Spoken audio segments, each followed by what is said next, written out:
अस्सलामुअलैकुम, क्या हाल है आप सब लोगों का। उम्मीद करती हूँ हम सब लोग खैरियत से होंगे और अपना बहुत सारा ख्याल रख रहे होंगे। तो आज हम बनाने लगे हैं खजूर और इमली की चटनी। जैसी हम बाज़ार से ख़रीदते हैं सेम वैसी हम घर पे बनाने वाले हैं और बहुत ही ज़्यादा और बहुत ही मज़ेदार। इसके लिए हमें खजूर चाहिए होगी। खजूर आप कोई भी ले सकते हैं अनलेस कि वो सूखी हुई खजूर ना हो।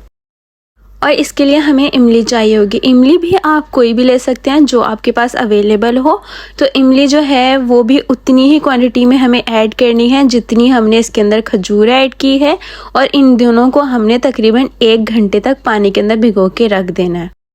इमली और खजूर को भिगोए हुए तकरीबन 1 घंटा गुजर चुका है। अब हम हाथ की मदद से खजूर के अंदर जितनी भी गुठलियाँ हैं वो निकाल लेंगे। अगर तो आप इमली भी गुठलियों वाली ऐड कर रहे हैं तो उसकी गुठलियाँ भी आपने इस पॉइंट पर इस तरह से निकाल लेनी है।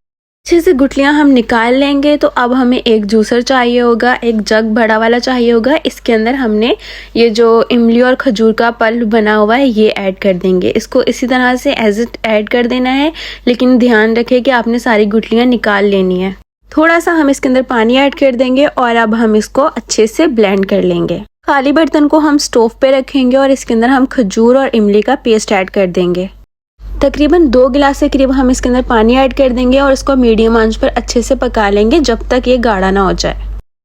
अब हम इसके अंदर अदरक का पानी ऐड करेंगे। अगर तो आपके पास अदरक का पाउडर है तो बहुत अच्छी बात है। अगर पाउडर अवेलेबल नहीं है तो आप इस तरह से अदरक का गूदा साइड पे करके पानी इसके अंदर ऐड कर सकते हैं, जैसे मैं कर रही हूँ।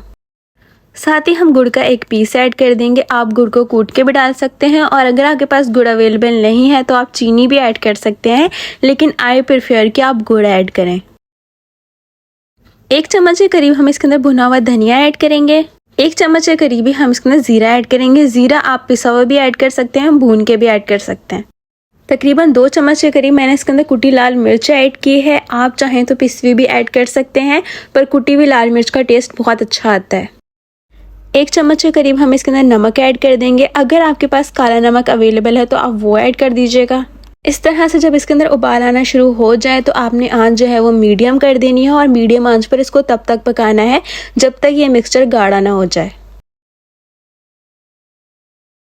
ये देखें 20 मिनट तकरीबन गुजर चुके हैं। 20 मिनट के बाद ये बहुत अच्छी सी गाढ़ी सी चटनी जो है वो तैयार हो चुकी है। आंच हम यहाँ पे बिल्कुल बंद कर देंगे। इसको हम ठंडा होने के लिए रख देंगे। जब ये ठंडी हो जाएगी तो हम किसी एयर टाइट जार में डाल के इसको फ्रिज में रख देंगे। तो चले जी, मैं आप लोगों से लेती हूँ इजाज़त। अपना रखिएगा बहुत सारा ख्याल। उम्मीद करती हूँ आपको आज की मेरी रेसिपी बहुत ज़्यादा पसंद आई होगी। अगर तो पसंद आई हो तो प्लीज़ वीडियो को लाइक, शेयर और कमेंट ज़रूर कर दीजिएगा। और अगर तो आप मेरे चैनल पर न्यू है तो चैनल को कर दीजिएगा सब्सक्राइब। अपना रखिएगा बहुत सारा ख्याल। मिलते हैं किसी नेक्स्ट वीडियो में। अल्लाह हाफिज़।